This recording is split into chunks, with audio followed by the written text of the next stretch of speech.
आज का बजट मैं समझता हूँ कि मुश्किल हालात में ऐसा ही बजट आने की तवक्को थी हमें। इसमें टैक्स नया कोई नहीं लगा, लेकिन टैक्स की छूट भी कोई दी गई। महंगाई तो ऑलरेडी हो चुकी है, क्योंकि बिजली महंगी कर दी गई, पेट्रोल महंगा कर दिया गया। अब बात यही है कि जो महंगाई का जो तूफ़ान यहीं पर रुक जाए। आने वाले दिनों में इंडस्ट्री ग्रो करे, जो ताजों में फ़िक्स सेज टैक्स लगाया है उसका नफाज सही तरीके से हो और अमन अमान कायम रहे और सियासी इस्तेहकाम रहे। तो मैं समझता हूँ ये बजट नॉट बैड, नो तकलीफ़ नो रिलीफ़। देखिए, मैं ये समझती हूँ कि अभी डिटेल में तो हम कुछ भी नहीं कह सकते, क्योंकि हमें सही फैक्ट्स एंड फिगर्स अभी तक मालूम नहीं है। हाँ, उन्होंने एक अपनी आप ये समझ लीजिए कि एक अच्छी तमन्नाओं का इज़हार किया कि जिस तरह फेडरेशन ने या चैम्बर या डिफरेंट स्टेक होल्डर्स ने कहा था कि हम फार्मा के ऊपर जो प्राइस हाइक आ रहा है, जो टैक्सेस हैं उसके ख़िलाफ़ हैं, हम सोलर पैनल के ख़िलाफ़ हैं, क्योंकि हम नहीं चाहते कि उनकी प्राइसेस हाई हों, क्योंकि बिजली की कीमतों में बहुत इजाफा हो रहा था। तो इन दो चीज़ों का गवर्नमेंट ने नोटिस लिया है। तो हम ये उम्मीद करते हैं कि एक दो दिनों में हम इसके ऊपर प्रेस कॉन्फ्रेंस भी करेंगे कि इसके ऊपर जो एग्जैक्ट फैक्ट्स एंड फिगर्स हैं उनको मद्देनज़र रखते हुए कि क्या चीज़ें बेहतर हो सकती हैं। But overall I can say that budget is balanced and it can be maintained, it can be इस तरह के जो मुश्किल हालात हैं इनमें एक बेहतर बजट है, ये जैसा कि इसमें अच्छी चीज़ें भी हैं। रिन्यूएबल एनर्जी के हवाले से सोलर पे जो टैक्स ख़त्म किया गया बड़ा खुशाइंद है। इस तरह जो सीड्स पे स्पेशली वो टैक्स ख़त्म किया गया वो बड़ा अच्छा है। तो मेरी तजवीज़ ये है कि ये जो फ़िक्स टैक्स है अगर वो अच्छे तरीके से लागू हो जाए ऑनेस्टली तो वो भी बहुत अच्छा है। गवर्नमेंट को इंडस्ट्री के लिए भी जो अभी मुश्किल कदम लेने हैं, इक़दामात करने हैं वो ले लेने चाहिए, ताकि फ़ौरी तौर पे ये नहीं कि 1 महीना 2 महीना 3 महीना कंसिस्टेंसी आए और हालात बेहतर हो। हमारा जो इंजीनियरिंग सेक्टर है वो बड़ा ज़ब्बू हाली का शिकार है इस टाइम। जी सर, क्या कहेंगे आज के बजट के हवाले से आप? जी, आज के बजट के हवाले से जो हमेशा से हुकूमत की रविश है, ख़ास तौर पे क्योंकि मेरा ताल्लुक ट्रांसपोर्ट से है, मैं ट्रांसपोर्टर हूँ, गुड्स ट्रांसपोर्टर। तो गवर्नमेंट ने हमेशा की तरह इस दफ़ा भी ट्रांसपोर्टर्स को यानी कि हम लोगों को बुरी तरह से नज़रअंदाज किया है, मुकम्मल तौर पे नज़रअंदाज किया है, जिस पे मैं हुकूमत की जो है सख्त अल्फाज में मज़म्मत करता हूँ। और मैं गुजारिश करूँगा हुक्मरानों से कि गुड्स ट्रांसपोर्ट इंडस्ट्री जो पूरे पाकिस्तान में हम लोग काम कर रहे हैं, हम लोगों की अमानतें उनके घरों तक पहुंचाने का किरदार अदा करते हैं और हम अपने फ़र्ज़ को, अपने काम को, अपनी ड्यूटी को अपना इबादत समझ के करते हैं। और पाकिस्तान की गवर्नमेंट को सबसे ज़्यादा टैक्सेस पे करने वाले हम लोग हैं, क्योंकि हमारे जो टैक्सेस पे होते हैं वो सारे एडवांस टैक्सेस हैं। हम अगर टोकन टैक्स लगवाते हैं गाड़ियों के, उसका एडवांस टैक्स हमें पे करना पड़ता है। हम परमिट बनवाते हैं, उस पर एडवांस टैक्स 3 साल का टैक्स इकट्ठा ले लिया जाता है। हम उसकी पासिंग करवाने जाते हैं, 2 साल का टैक्स इकट्ठा ले लिया जाता है। तो हम टायर्स खरीदने जाते हैं, टायर्स ऑलरेडी टैक्स पेड होते के लाते हैं, उस पर टैक्स पहले हम पे करते हैं। तो गवर्नमेंट को हम तो पता नहीं कहाँ कहाँ पर सर पटके हैं हमने कि हमें किसी भी तरह से गवर्नमेंट को हम गुड्स ट्रांसपोर्टर को, पब्लिक ट्रांसपोर्टर्स को, जितने भी ट्रांसपोर्टर्स हैं, इन तमाम ट्रांसपोर्टर्स को एक इंडस्ट्री का दर्जा देना चाहिए। इस इंडस्ट्री का जब दर्जा दिया जाएगा तो उससे गवर्नमेंट का जो रेवेन्यू है, एक तो हम लोग सारे जो चैनलाइज हो जाएंगे, हम लोग रजिस्टर हो जाएंगे, गवर्नमेंट के खाते में आ जाएंगे। इस तरह जो लोग, अगर कुछ लोग ऐसे होंगे जो इस सिस्टम के अंदर नहीं है, तो वो गवर्नमेंट की गलती है, हमारी इसमें ट्रांसपोर्टर्स की या किसी की कोई गलती नहीं है। तो उसमें हमें गवर्नमेंट अगर इंडस्ट्री डिक्लेयर करती है ट्रांसपोर्टर्स को, तो गवर्नमेंट का रेवेन्यू बेशुमार बढ़ जाएगा।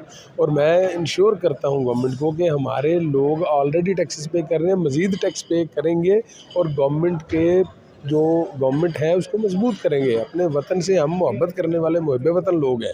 हम लोग अपने वतन के साथ मोहब्बत और इश्क का रिश्ता रखते हैं और हम अपने वतन की खिदमत कर रहे हैं और लोगों की अमानतें ईमानदारी से पहुंचा रहे हैं। तो हम यही चाहते हैं कि गवर्नमेंट को हमारा ख्याल करना चाहिए, हमारे साथ सौतेली माँ वाला सलूक ना किया जाए।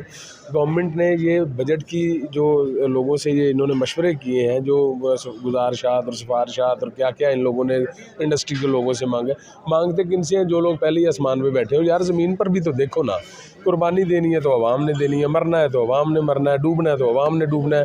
तो किस तरह से ये निज़ाम चलेगा जो सारी कुर्बानियाँ अवाम ही देने के लिए बैठी है? हुक्मरान क्यों कुर्बानी नहीं देते हैं? छोड़ें, ये अपनी तनख्वाहें लेना बंद करें, ये दे वापस अपनी जितनी गाड़ियाँ ली हुई हैं, जितनी मुराद ली हुई है, ये वापस क्यों नहीं करते हैं? अगर ये इतने मुहिब्बे वतन लोग हैं तो हुक्मरानों को भी तो चाहिए ना कि कोई कुर्बानी दे, कि सारी कुर्बानियाँ हम लोगों ने देनी है, हम लोग ही बलि का बकरा बनेंगे, हमें ये बकरा बनाते हैं फिर हमारा ही गोश्त खा जाते हैं। यार इस तरह तो ना करेंगे।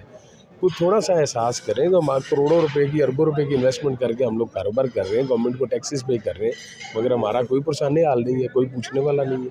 तो गवर्नमेंट से मैं आपके तवसत से अपना पैगाम यही दूंगा कि ट्रांसपोर्टर्स को ऑन बोर्ड लें, ट्रांसपोर्टर्स की नुमाइंदगी, ट्रांसपोर्टर्स बड़े स्टेक होल्डर्स हैं इस मुल्क के, इस मुल्क की मईशत को चलाने वालों में, तो हमें इस तरह नज़रअंदाज ना किया जाए। बजट में जो सैम ने आपसे बात किया, टोटली एग्री विद हर, क्योंकि बजट की फिगर्स इतनी हमें नहीं उन्होंने क्लियरली बताया। अभी फाइल्स मिलेंगी, देखेंगे, उसके बाद we can say something. But as far as मैं समझती हूँ कि it is a balanced and it will work for the people. But जैसे महंगाई बढ़ रही है, सब कुछ हो रहा है, तो let's see what happens, but I hope so कि it will be good for the people. Thank you.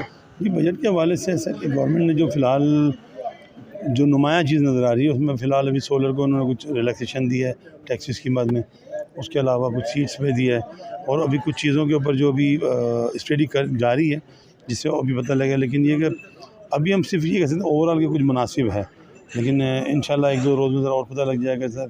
Figure सब आएंगे जी आएंगे, और उनको थोड़ा स्टडी कर लेते हैं तो शायद कि बेहतर है इंशाल्लाह, लेकिन अभी फाइनल नहीं कह सकते। बजट अभी इस तरह से कुछ क्लियर नहीं है, क्योंकि सबसे पहली बात तो फिगर्स नहीं है। सेकेंडली ओवरऑल जो सजेशंस थी फेडरेशन की तरफ से, उसको काफ़ी हद तक 85% एक्सेप्टेबल की है गवर्नमेंट ने, लेकिन जब तक एग्जैक्ट फिगर्स नहीं आएंगे हमें अभी कुछ पता नहीं चलेगा। तो लेट अस डिस्कस इट, फिर हम बताएंगे क्या हुआ है। मैं कहूँगी कि बजट तो बज़ाहिर तो बहुत अच्छा है, तो अल्लाह करे कि ऐसे ही रहे जैसे बता रहे हैं, लेकिन इनको चाहिए कि पेट्रोल पे, ऑयल पे, इस तरह के, इस पे तो कोई बात नहीं होनी, इस पे भी होनी चाहिए, और आवाम को रिलीफ मिलना चाहिए। आवाम बहुत परेशान है, और जो बजट उसमें कुछ आवाम के लिए तकलीफ़ भी है, और कोशिश है कि ये तकलीफ़ ख़त्म होनी चाहिए आवाम की। चले अल्लाह करे कि हमारा ये बजट बहुत अच्छा हो, बहुत आसानियाँ पैदा करे। बिस्मिल्लाहिर्रहमानिर्रहीम। मेरा ख़्याल है कि आज का बजट जो अभी तक जो सुना है, और आपने भी सुना और मैंने भी देखा है, अगर मैं उसमें देखूं तो शायद इस मुश्किल हालात के अंदर हम जो एक्सपेक्ट कर रहे थे, शायद वो पहले से बेहतर बजट है। लेकिन कुछ चीज़ें ऐसी ख़दशात मौजूद हैं कि जो कि कल पता चलेगा कि उसमें क्या हुआ।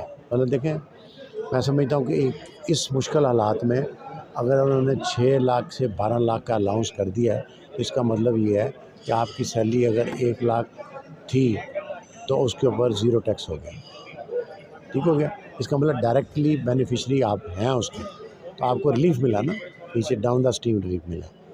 और सोलर बेस ख़त्म कर दिया, ये गरीब आदमी भी लगा सकता है, बड़ा भी लगा सकता है।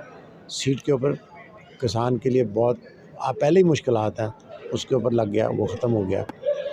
लेकिन मैं समझता हूँ कि कुछ चीज़ें जो हैं गवर्नमेंट की, ये कल बजट आने के बाद, क्यों कि पता चले कि जो आपको 12 लाख का रिलीफ दिया है, पहले आपको टैक्स 10% से शुरू होता था, अब वो स्लैब 20% से शुरू होती, तो फिर तो उसका कोई फ़ायदा नहीं रहेगा ना।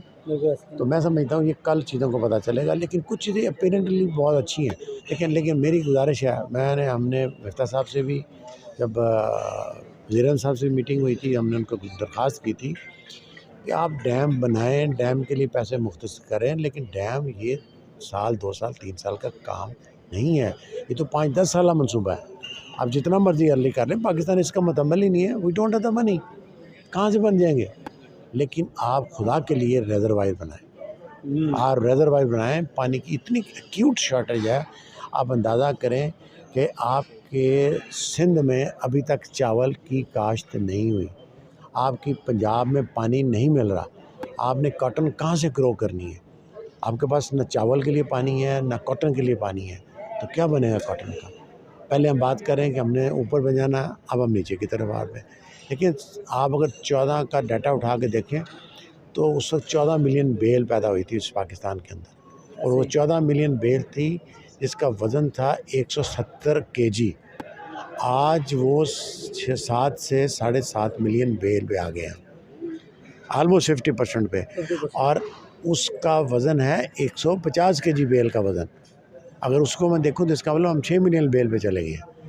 और हम जो अपनी वैल्यू एडिशन करते हैं, हम समझते हैं कि 1 मिलियन बेल का मतलब है $1 बिलियन वैल्यू एडिशन के बाद आपके मुल्क में आएगा।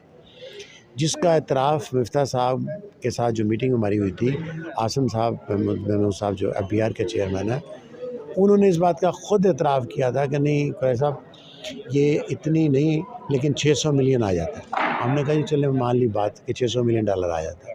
अगर 600 मिलियन डॉलर आ जाता है, अब दोबारा वापस अगर 14 मिलियन पे चले जाएँ तो इसका मतलब 4 अरब डॉलर तो आपके घर में आ गया ना एक फसल से।